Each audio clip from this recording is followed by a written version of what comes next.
I found 10 facts on Porsche that will surprise you, from an engine that was in the wrong place to Porsche being in big trouble.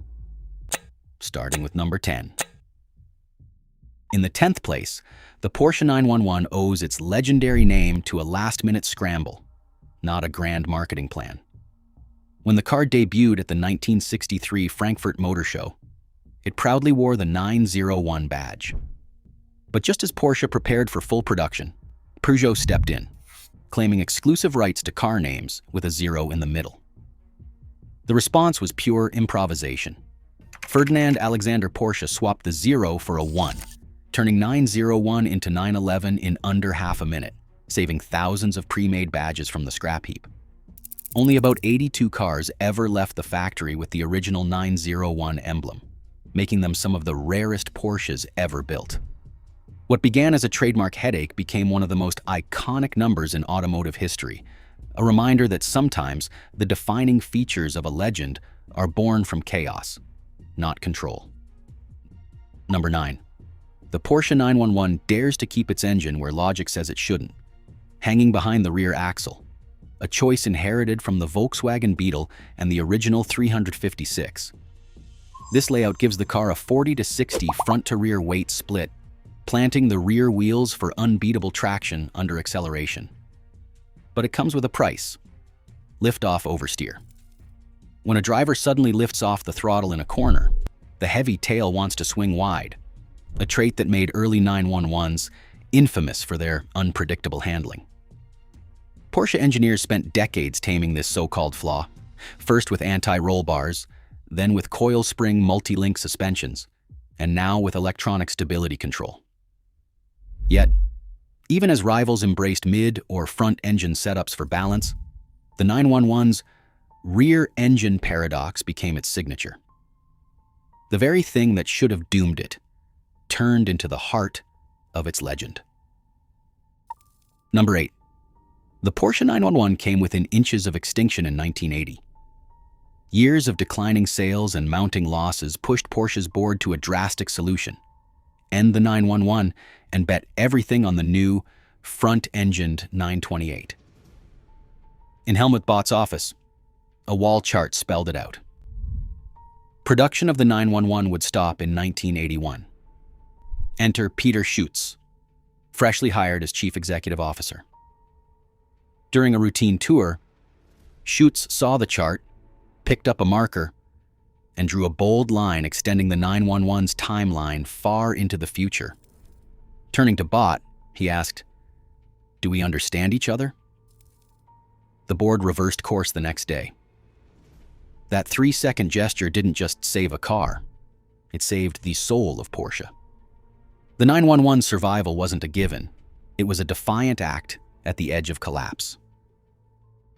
Number 7.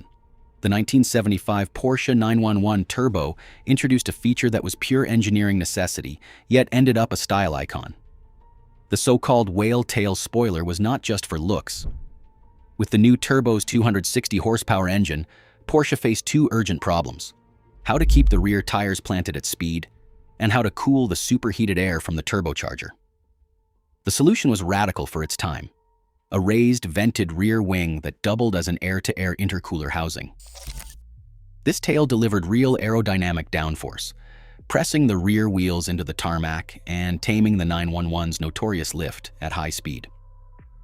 Period road tests marveled at the stability, but the visual impact was just as lasting. Soon, aftermarket shops rushed to copy the whale tail's silhouette, but only the original carried the dual function that made it a legend: 1 part cooling system, 1 part grip, and all attitude. What began as a technical fix became a cultural signature. Number 6. Every Porsche 911 still gets a human touch before it leaves the Zuffenhausen factory. In an era ruled by robots and laser-guided assembly lines, Porsche holds onto a ritual that dates back to 1963. A dedicated test driver takes each 911 for a full road test, not just a spin around the block. The process is more than a tradition. It is a final exam. 30 minutes to an hour on the plant's private track, guided by a checklist that covers everything from brake feel to steering response and electronic diagnostics. These drivers are not assembly workers. They are specialists, trained to catch the smallest imperfection that machines might miss. Decades after the first 911 rolled out, the same plant and the same ritual endure, anchoring the car's reputation for quality in something that cannot be automated.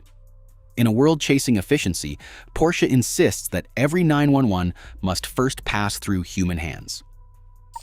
Number 5. The air-cooled era of the Porsche 911 lasted an astonishing 35 years, from 1963 to 1997, a run few expected to end. For generations, the distinct sound of the flat six, cooled only by air, became the heartbeat of the brand. But by the late 1990s, new emissions laws in the United States and Europe forced Porsche's hand. The beloved air-cooled engine simply could not meet the stricter standards. In 1998, the 996 generation arrived with water cooling, marking the first time a 911 would circulate coolant through radiators, not just air over fins.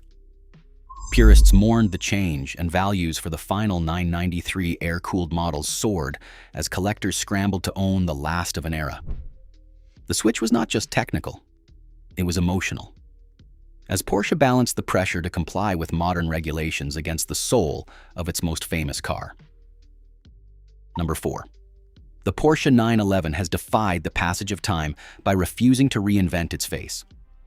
Across 8 generations, from the original 1963 model through today's 992, the silhouette remains unmistakable. Round headlights, a sloping roofline, and broad rear haunches.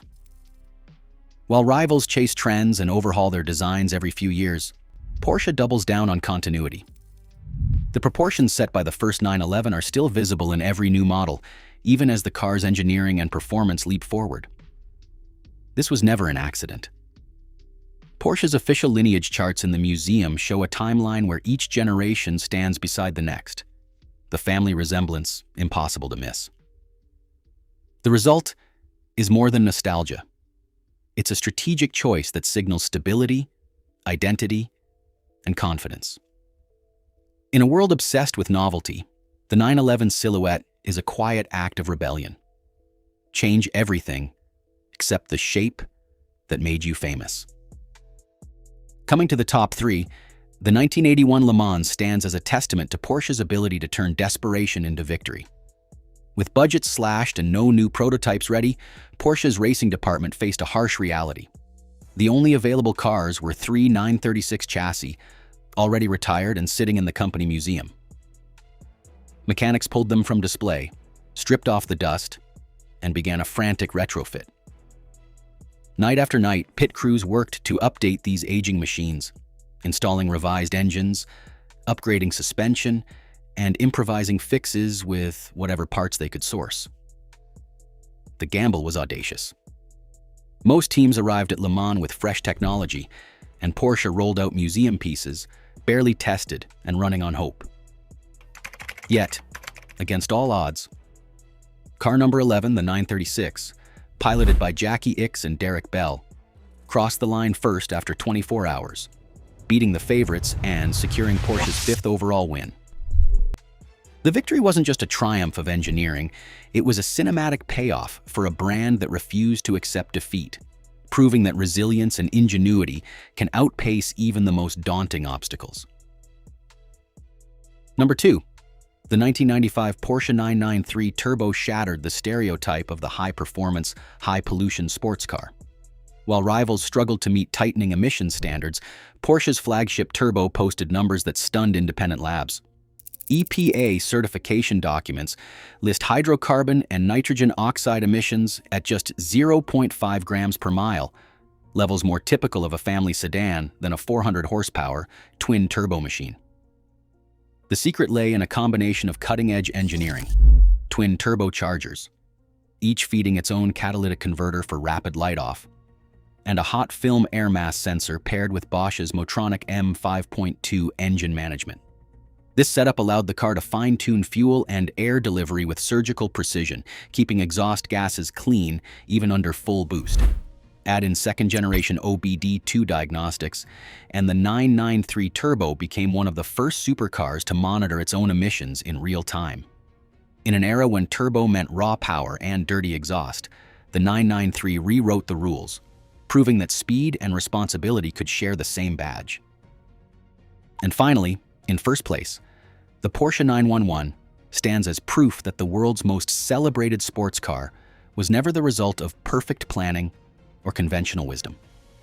Every chapter in its story is a lesson in contradiction. The name itself was an accident, born from a trademark dispute and fixed in 30 seconds to save a pile of badges.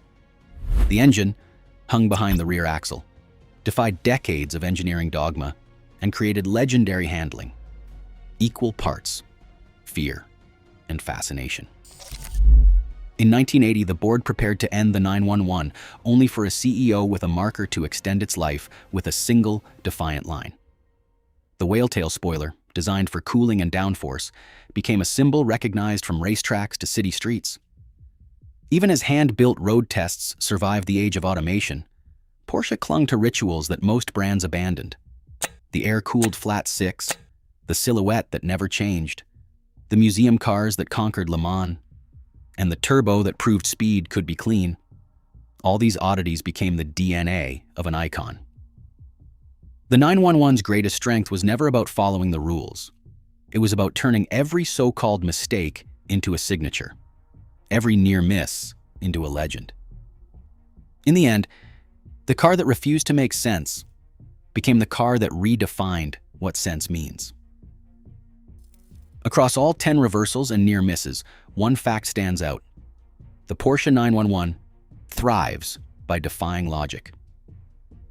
What should have doomed it, from flawed engineering, risky decisions, and stubborn tradition, became its legend. That's the real surprise. Greatness isn't born from playing it safe, but from daring to be different.